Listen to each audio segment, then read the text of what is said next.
just back today. Them wild-eyed boys that had been away haven't changed, had much to say. But man, I still think them cats are crazy. The boys are back in town, the boys are back in town. I said, the boys are back in town. The boys are back in town. Hello, this is Brian Benedict, and you're listening to Twin Talk Radio. Today we have a special guest whose mission is to help smaller fire departments. His name is Nick Magoteaux, and the organization is BrothersHelping Brothers. Welcome, Nick. We appreciate you coming on the show today. Yeah, certainly. BrothersHelping Brothers was conceived kind of in 2013, 2014, after a member of one of my fire departments passed away from the H1N1 flu. And, we wanted to we raised a lot of money for his daughter to go to college. And we wanted to kind of do something even more with, the things that we created. One of the things we did to raise money for his daughter was we had a T-shirt campaign, and on the T-shirts it said "Brothers Helping Brothers." And that's kind of where the concept of the organization came about. Oh, okay. So we had this logo and we had the name. We just didn't know what we were going to do with it. And then it finally dawned on us that Art, the guy who passed away, he was passionate about the fire service, and even if we didn't have certain equipment at our department, he would purchase it out of his own pocket sometimes and bring it to the department. And so we thought, well, this is a perfect idea to do a charity for, to kind of live on his legacy. So Sure. We started BrothersHelping Brothers in 2014. Went through all the rigmaroles to get nonprofit status. And here we are today. We do we do equipment grants for small and rural fire departments nationwide. So, Oh, wow. Really our main focus. So when you say nationwide, how do you know who to help, or how do you make those contacts? Well, we have a grant request program. We have, a pretty stringent guidelines that we go by. So departments find us usually. We reach out to departments. For example, we're actually trying to help a department right now in Missouri that was devastated by a flood. So Okay. Somebody approached us saying that this department needed help. We've reached out to them saying, hey, put in a grant. We're willing to help you. And so now we're trying to, put the feelers out there, collect some money, and get it out there to help that department, because, the whole department was, washed away in this flood. Oh, wow. Actually, I've known you for quite a while, Nick, and I've known about the Brothers Helping Brothers, but I guess I just thought it was a regional type of thing that you did in and around the city of Dayton. So that I'm learning even as we're going right here. So I know I see it all the time on social media, but I just, I didn't connect the fact that you guys are helping other departments across the country. That's great. Yeah, it's great what we're trying to do.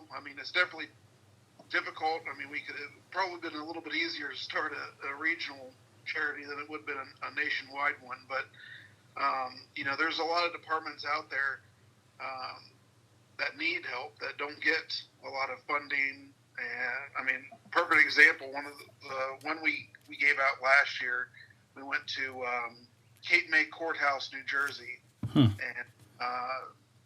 gave a grant to Goshen Volunteer Fire Company, and they only get $3,000, $4,000 a year in tax revenue. So anything that we can do to help departments like that, Right. You guys fill out the grant information, or does that department fill the grant information out? The department fills the grant information out. We like to get a lot of information we can, just so we know, what kind of department that we're dealing with. I mean, obviously there's a lot of departments out there that need money, and we try to narrow our focus on departments that truly, that are struggling, that truly need our help. And so we have a lot of different variables on our grant paperwork. We have it online. They print it off from there, and they fill it out. It has your basic information, and then kind of goes into a little bit more detail about why they need this grant and what would happen if it got denied, and so on and so forth. And then they mail it back to us, and then from there we take it, we bring it up to the board of directors, and we all take a vote on it. Or they're asking for a certain dollar amount, or they're asking for a certain number of equipment. Like, yeah, we like to have them include a quote for what they're trying to get, or at least give us a dollar figure. What they want. It has to be specified. So, like, if they're looking for 10 sets of turnout gear and they're X amount of dollars or whatever. Right. From there, on our end, what we try to do is then once we see, okay, this is somebody who's worthwhile our cause. Let's try to find, because obviously we're donation driven, so we don't have all the money in the world. We can't just go out and spend all this money everywhere. Sure. Fundraise it. So, we're still kind of a small charity, and we're still trying to get our name out there, and we're still trying to get donors and stuff like that. So, any opportunity that we can to save money on these grants, we try to. So, like, example again with the Goshen Fire Company out in New Jersey, they wanted auto extrication cribbing, pretty much like plastic blocks that you put under the car to stabilize it. Right. And so we went to a company called Turtle Plastics. They're out of Lorain, Ohio. And out of a shot in the dark, we just sent them a cold email and said, hey, this is what we do. This department's looking for help. We want to provide that help. We're wondering if you could do anything for us. And surprisingly, they emailed us back. They said, yeah, we'll be willing to, give you a 32-piece set, buy one, get one free. So we were able to provide a 60-piece set to Goshen for the price of 32, which really, helped us on our end because, the board definitely wants to, they give me a certain amount of money that I can do these grants with. So any opportunity that I can save here and there to kind of get these grants, accomplished is definitely great for us. So we definitely try to partner with manufacturers and distributors and any company that is willing to help us out.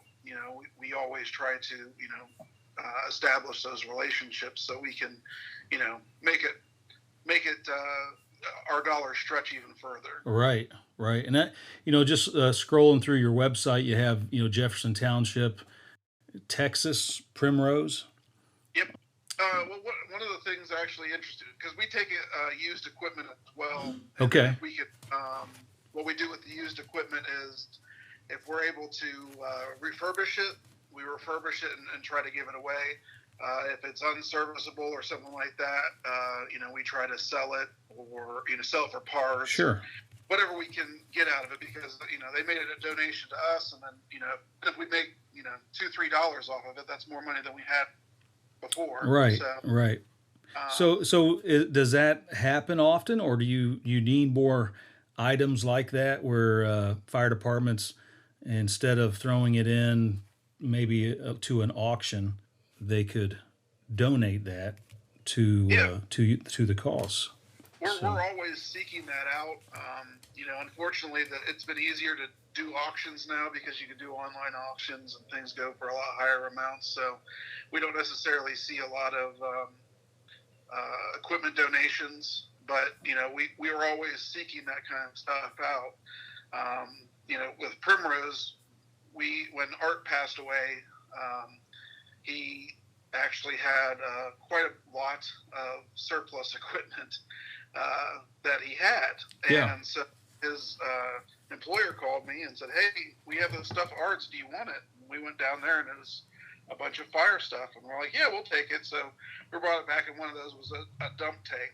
Oh, okay. Portable dump tank. And so we took the dump tank, we pulled it out, we filled it with water, found a few holes, we patched the holes, and that's what we gave to Primrose. We said, hey, we got this dump tank. Anybody need a dump tank? And they said, yeah, we do. Shipped it out there. Bing, bang, boom. There's people out there that have, it could be any kind of equipment, I mean, it could be personal equipment that they have, that they've collected, or maybe they've, just purchased at different times in their career. They're retired. They don't know what to do with this stuff. That's a perfect place to donate it to, is your organization. I mean, there's how many people, have, just something laying around they need to go and give it a Goodwill. But if it's fire related, somebody could probably use it, and you guys might have a request. Right. Well, perfect example. We had a guy here locally. He reached out to us. He said he had a bunch of CPR dolls and some other EMS equipment. We went and picked him up, and that's where we got the Jefferson Township grant.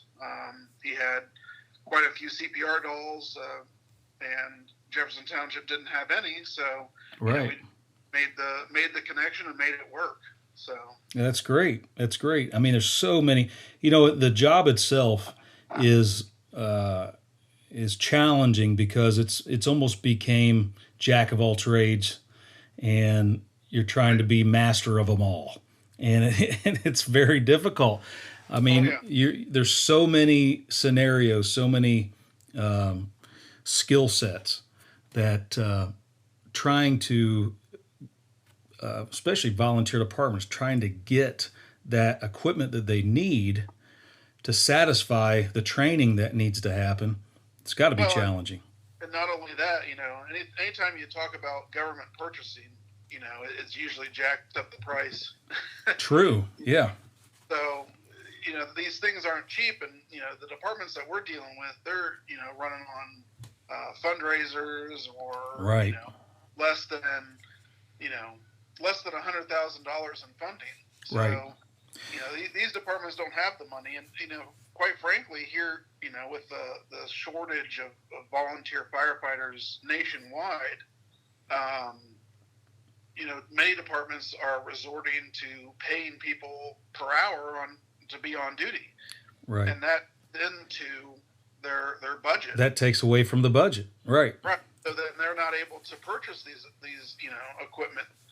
One of the things that because we've been doing here recently is doing studies and research, so we can kind of focus our efforts on more needed stuff. And I just found an NFPA study that said that 72% of fire departments nationwide have people still in gear that's 10 plus years old. So, I believe it. It's not cheap. I mean, all that gear is not cheap, and trying to meet the standards that they're supposed to meet is expensive. So, right. Well, I mean, that one I kind of understood that one. I mean, 72% is still a lot. I mean, the other one that I found more shocking than that was 50% of departments don't have enough SCBA units for everybody who's on duty. Oh, wow. That's the kind of stuff that, we're interested in trying to change. Right. Trying to change this. I mean, it's going to take time. It's going to take a lot of time, But, if we can make a difference in those statistics and bring that down, that's a positive thing. Man, that's great. And, I mean, just shoot me a number of how many volunteer departments there are in the United States. Well, I mean, the statistic is, 63% of firefighters nationwide are volunteers. Right. So, well, there's a lot of small town America out there. So right. It just makes sense. And, there's a lot of career guys that are volunteers as well. Do you ever see a need down the road for full-time departments to utilize those grant services of yours to try to fill out a grant? Or is it really going to be more towards the volunteer departments that are really needing the funding? Well, we would like to eventually push out into helping more departments. I mean, anytime that we can help is definitely a positive thing. One of the things I did personally before starting Brothers, I was part of an organization called the National Firefighters Endowment, and it was a similar type charity, except they didn't have many guidelines and stuff on it. Now they're actually defunct and they no longer exist. But one of the things they did, and I truly loved it, and I got to be a part of it, was we raised $100,000 to buy tools and equipment for Detroit Fire. Oh, wow. Who was a member of the organization who worked on Ladder 22 in Detroit said that they were on a fire and somebody stole their K-12 saw. And so he was trying to raise money to buy the K-12 saw because the city of Detroit didn't have the money to purchase it. Wow. So with that, they started this T-shirt campaign where, they sold all these T-shirts. They made $100,000 worth of T-shirt sales. And with that, they worked with manufacturers and distributors to, provide each station with something. So like if they needed a K-12, they got a K-12. If they needed a set of irons, they got a set of irons. Right. They made a deal with Black Diamond boots, and every fireman was able to purchase discounted leather boots. So I mean, I would love to get back into doing things like that. But like I said, we're still pretty small, so we're still trying to focus on our original goal. And then once we start making more progress in that way, we would love to expand and help more departments. Yeah, I mean, I think you're doing a great job. I mean, my gosh, it's I had no idea that it was outside of Ohio. So I mean, it's pretty impressive, Nick. I really is. That's why I was wondering when you talked to me, or we talked the other day. Why you were even traveling to New York to, what was the Chiefs Association? Yeah, the fire chiefs up there have a conference and fire expo, and we're lucky we're going to be able to have a booth up there to try to raise money. We sell different products for the cause. Like we do retired turnout gear bags and wallets and all that kind of stuff, and all the money, all the labor and stuff like that to make those is all donated, and all the money that we get from the sales of those goes to the foundation. So anytime we sell anything, it goes directly back into the mission. So when we look at the store on your website, now the website is BrothersHelpingBrothers.org. And when we look at the website, when we look at the store, it looks like that, you can see the black leather bifold wallet. And those are scrap material that from turnout gear or hoses or whatever. Yeah, we get donated. We've started to got a little bit of following around here. We have people that donate gear to us. So, anytime, we really can't, in good faith, give out gear that's 10 years old, just because it's not within the standard. So when people give that stuff to us, we take it, we disassemble it, and then we turn it into different products. So we try to make the most out of all the gear that we get and turn it into something that we can at least make, a little money on, right, and make it, I know where I'm getting my next wallet at. I can tell you that right now. I had no idea you even did that, Nick. I really didn't. Yeah. That's what a great idea. And the money just goes right back into your fund. I mean, that's what that's what really is cool about this whole thing. Now I've seen some of those shirts that you guys have. And it's on my next list of to-dos as well. But who came up with the little design on those shirts? Because that's pretty awesome. Well, we've been tooling around with different logos and things like that. We work with, one of the nice things about being a nonprofit is we're able to go to different, like Sinclair offers students, they have to do final projects for graphic design and stuff like that. Oh, so, yeah. last year, we approached somebody was looking for a nonprofit to do it for, and we approached them and said we'd be willing to, and they've created a logo for us. So we did the logos and business cards and all sorts of different things. So, right.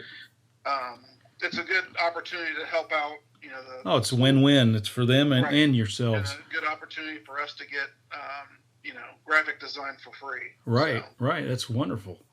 No, I think it's great. I'm just kind of looking through here at some of the other items that you have. What are some of the items that are the better sellers, I guess you could say? We do sell a lot of the challenge coins. Everybody seems to like the challenge coins. I collect challenge coins myself, so I enjoy doing the challenge coins. I think we have a pretty nice one out right now. And every time that we get new ones, we do something different. So we had 100 of the last ones. We sold them all. That was the last time that those have been done. We got 100 of these ones.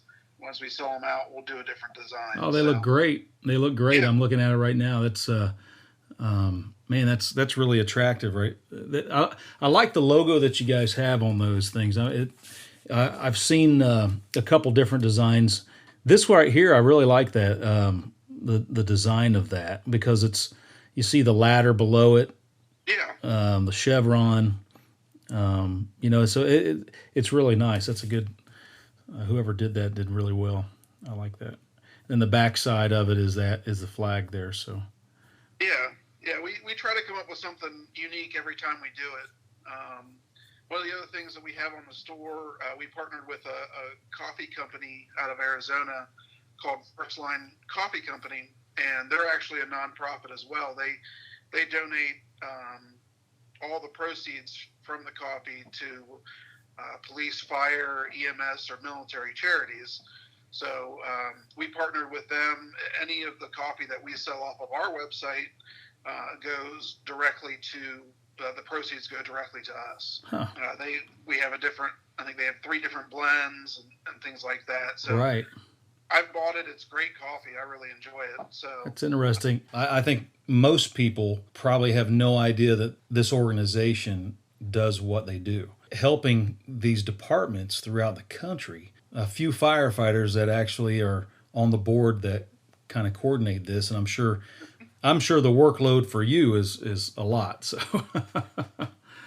well, it's definitely a everlasting thing. So, sure, sure. Doing all the social media outreach and things like that, and then making the trips to do, like this year we're doing. Like I said, we went to FDIC. We weren't able to actually participate. Last year we participated in FDIC. We partnered with Hex Armor gloves. They provide auto extrication gloves. Yeah. And, we gave out, it was a raffle. We gave out 6 sets of gloves. So we would hand out cards for people to put their name, address, their email address, pertinent information, stuff like that. And every time they turned in the card at the Hex Armor booth, we got $1 for each card that was turned in. Oh, that's great. We're hopeful to make those relationships again at future expos. And because it really, that was a great fundraiser for us. We were able to raise a couple $1,000 just doing that. Wow, that's great. It just takes some time to do it. Right. This year, like I said, we're going to be doing the expo in New York. We're potentially going to be doing the Firehouse Expo in Nashville, and we'll be doing some local events here in the Dayton area, which would be the Antique Fire Apparatus Show in Germantown and the Brookville Picnic. Oh, okay. Now, one thing that I see on the on your website also is the network, the BHB Network. What exactly is that? Well, that's actually something we just kind of started. It's kind of like a watered down version of Facebook where people can come in and talk. We're hopeful to start it as like a group where people can come in. It's free to join. You come on there, you kind of discuss things. We have a group on Facebook where people talk about, just different fire department issues and things like that. Just a safe place that you can come and talk to one another and have like-minded people talk with, you know what I mean? So sure. We're hopeful to kind of foster that here on our website so we can get more people involved and make our organization bigger. You know, one of our goals is to kind of like have a chapters, you know what I mean, like in different states. Right. This way to make it a little bit easier on us if, you know, somebody says in, you know, Pennsylvania that they need something, we can kind of refer it to Right. Pennsylvania chapter, and they can kind of do the due diligence to make sure that what they're asking for and what they need is appropriate. So Nick, is that something that if there's a group of firefighters, or maybe there's, you know, one or two people out there that think that they might want to do that, do they just contact you? Yeah, absolutely. If there's a group of people that would like to do it, I'm all in favor of trying to get it to work. Right. I think that, you know, the bigger our network is and the bigger, you know, the more people that are involved, the easier it's going to be for us to make sure that we help these departments that need the help. Right. Well, how would they contact you? What's the best way to do that? Best way is to email us. They can just write contact us at brothershelpingbrothers.org. Okay, that would be great. And then they'll get a return phone call and get a kind of, you guys can spell it out, but it'd be great to build that network up, because or the distance that you're traveling currently to some of these places, it would be nice to have a local chapter in that state. Yeah, absolutely. I mean, it's hard to, like, when we first started doing this, we didn't really, we kind of shipped things to people, and we just hoped that, you know, they would send us some pictures back to say, hey, we really enjoyed your, you know, what you gave us or something. Right. And then that really, you know, sometimes works out, sometimes don't. You know, it's nice when you have it in person and you're able to be there. And even if, you know, as you're part of the organization, it's a special feeling to help out another department, I think. I mean, when I went and delivered the stuff to New Jersey, it was special. I mean, it was very interesting. They took us around for a tour of their district. And, I mean, they made us feel, you know, right at home. They bought pizza for us. We met the mayor. I mean, Right. It was very big to do for them, and it was a special honor for us. So, you know, it's something that, you know, if you are passionate about the fire service and you want to help, and you think that helping other fire departments is a worthwhile cause, you know, being part of our organization, you know, definitely gives you that feel-good feeling for helping other departments, especially when you get to see it all the way through from beginning to end. It does. I mean, it is a great feeling, especially doing the one-on-one. You know, showing up to those places and providing that type of service that you guys are doing it's great, and it just makes it worthwhile having that purpose to help these other departments. You know. I mean, well, it makes all the hard work worth it. You know Yes, what I mean? yes. Now look, the donor club. Let me ask you about some of these things. The donor club, the fundraise for Team BHB, equipment donation, funders, and business. Can you explain a little bit about that? So, like, you know, a lot of people do different 5Ks and things like that. You know, we really haven't kind of expanded on much on it, but we, you know, if people want to do fundraisers in for our cause, we definitely welcome that and would love to have people to do that. Anytime, you know, if they want to set up, we have it on our page where they're able to set up like a fundraiser, kind of like a GoFundMe account type deal where Right. things like where they can set it up and say, hey, look, I'm trying to raise this amount of money for Brothers Helping Brothers. Will you help me reach my goal, and things like that? So, you know, getting other people involved, like I said, is paramount for us. We want to get as many people as we can involved with our organization, and you know that their money is going to a good place. Oh yeah. We do a lot of different. We're starting to do a lot of, like I said, we were doing a lot of research and things like that. The other two things that we're starting to kind of branch out. We do classes, and this is, you know, originally kind of how we met, Brian. Right. We do classes for firefighters here in our area. So we bring, you know, different instructors from all over the country to come and present here in Dayton. and then we try to underwrite the costs as much as we can to make the training as cheap as possible for the firefighter to come and hear these people talk and learn something new. So right. That's one of our outreach programs. And then the newest one that we added last year was called Project Hero Hydration, where we partner with different businesses in the local area to collect bottles of water, and then we'll take those bottles of water and deliver them to the different departments during the summertime years. Oh, okay. That's great. You just deliver it to the departments, or is that during major events like structure fires or something like that? No, we just deliver to the fire departments. Because no matter what happens, water. You've been on the job. You know that water and Gatorade are great things to have on different scenes, even if it's just an auto accident and it's especially hot out. Wearing that gear, right, definitely hydrates you. So, our thought with the whole project is, it's a way to save money for the departments if they don't have to spend the money to pay for the water and Gatorade, and they have it donated. That's something that they could potentially save on in the yearly budget and purchase something that's actually needed, like tools or. Sure. I love the way Brothers Helping Brothers is thinking outside of the box on a lot of these things.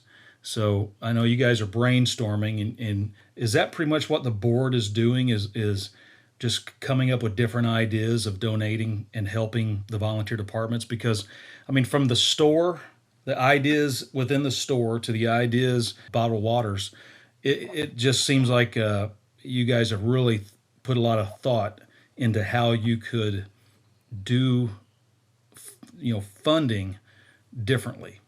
So. Well, when you're a small, new nonprofit, you have to think outside the box, and, you want to. We try to think of any way that we can to do different fundraisers, to do something different. We're hopeful that, here soon that we'll be starting to do different fundraisers within the community.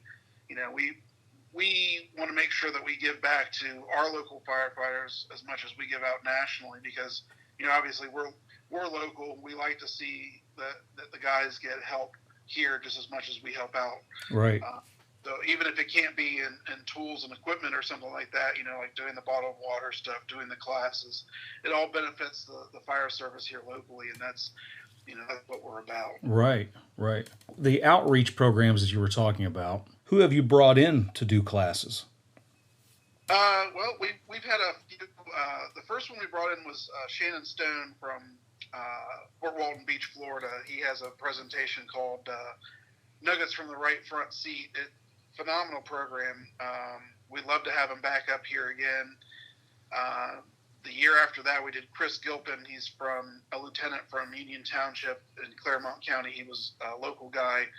He has a phenomenal class. He actually presented again on our last class this month in May. And